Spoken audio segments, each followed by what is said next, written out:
Penny Appeal, the humanitarian agency, has launched a listening line for those whose well-being and mental health have been under pressure in this crisis. We're joined now by Haris Iqbal, the Chief Executive of Penny Appeal. Good evening to you, Haris.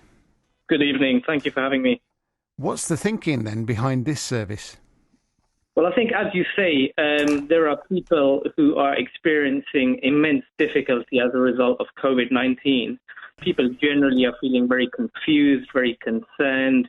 There are, media reports that are causing fear, and rightfully so. People are now experiencing a lot of pressure, which comes from social distancing and others who are being asked to self-isolate.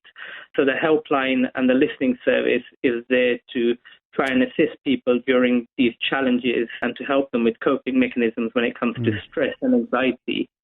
So how will it work then in practice? People call you up, then what happens? What sort of help can you offer? So the listening line is currently running and has been for the last few days, and people are able to call in between 12 noon and 8 p.m. The calls are answered by a team of trained practitioners who have the skills to provide active listening and to respond to people's needs in a sensitive and supportive manner. It gives them a safe space as an outlet to deal with some of the pressures and concerns they may be going through as individuals.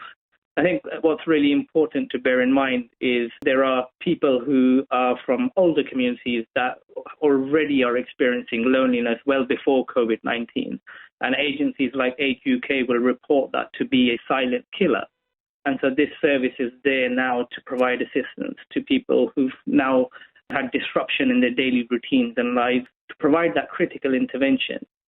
And you said it's been running for a few days already. Is this an area where you have lots of experience previously? Yeah, so for a number of years now, we've been running a domestic abuse helpline, and that's to provide support to survivors of domestic sexual abuse. And again, the practitioners and the clinicians are able to provide that assistance when it comes to dealing with some of the challenges that they may be going through.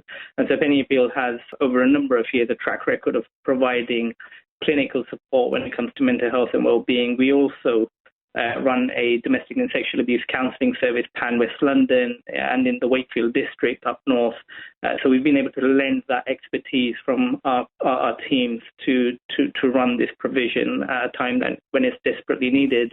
And is this service, because it's a helpline, people can call in from anywhere, presumably, so is it a national service or is it for particular regions? No, so this is a national service available to everyone over the age of 18. It's open 7 days a week, 12 p.m. to 8 p.m. And it's there for people from all backgrounds, all communities. It's a non-judgmental space. It's supposed to be a safe space where people can just have an outlet to deal with the challenges of COVID-19 and beyond. And will it all be in English? So the frontline team do provide in English in the first instance, but we are supported by language lines, so the team are able to support people who may not be speaking the language and tailor the service to their specific individual needs. Now, there seems to be quite a lot of people coming out to help in their local neighbourhoods, maybe community groups and mosques and churches, gurdwaras are changing their focus to help people in their areas. How are you coordinating the work that you're doing with the good work that other people are also doing? Oh, absolutely. And you're right to point out that people have really come together to provide that assistance in their communities. And these are unprecedented circumstances which require that collaboration and coordination. We're working very closely with statutory, voluntary and faith sector organisations. We're working very closely with our existing partners to try and identify gaps in services. So it's really important that coordination mechanisms don't duplicate or try and reinvent the wheel, so to say. So working with local organisations, we're trying to see if we can capacity build and increase the sort of scale of their activities, and at other times we're able to plug the gap appropriately. And how can people find out then more about the service that you're offering?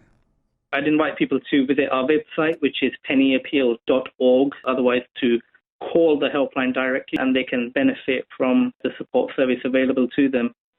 Well, thank you very much for joining me on Eastern Air, Haris. Haris Iqbal, the Chief Executive Officer for Penny Appeal.